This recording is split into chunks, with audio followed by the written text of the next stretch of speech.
Ыбырай Алтынсарин салақтық. Кәрім деген жігіт өзі жұмысқа тәуір жігіт болса да, жуынып кірсіз көйлек киіп таза жүрумен ісі жоқ еді. Барлығы айтушы еді: саған не болды, Кәрім? Бойыңнан кіріңді ағызып жүргенше жуынсаң болмай ма деп. Қолым тимейді деуші еді ол. Сөйтіп жүріп тұла бойын шиқан қаптап және қотыр болды. Бұл күйде құрысып, тырысып жатқанда барлығы сұрайды: Кәрім, саған не болды деп. Кәрім айтады: күнәм үшін Құдайдың бір берген сазайы дағы деп.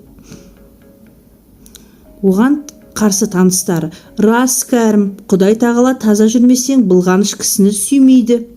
Тым болмаса жұмасына бір рет моншаға түсіп, не болмаса үйіңді сабынмен жуынуды әдет етсең, бұл бәлеге душар болмас едің. Сонымен Кәрімді ауру жататын үйге алып барып, таза жуындырып, таза киіндіріп, ем қылған соң аз ба көп пе жатып жазылды. Мұнан шыққан соң Кәрім бір заводқа барып жалданыпты. Өздеріңе де белгілі шығар, заводта нәрсе бояйтын бояулардың қайсысында у болады.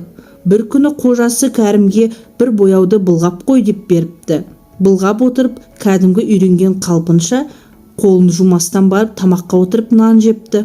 Қолындағы бояудың жұғымының бәрі де жеп отырған нанына жабысып отырғанда, бір мезгілде Кәрімнің іші бүрісіп ауыра бастапты. Әрлі-берлі олай-бұлай аунақшып біраз жатып, Кәрім ұзамай жан тапсырыпты. Әлгі бояу у бояу екен.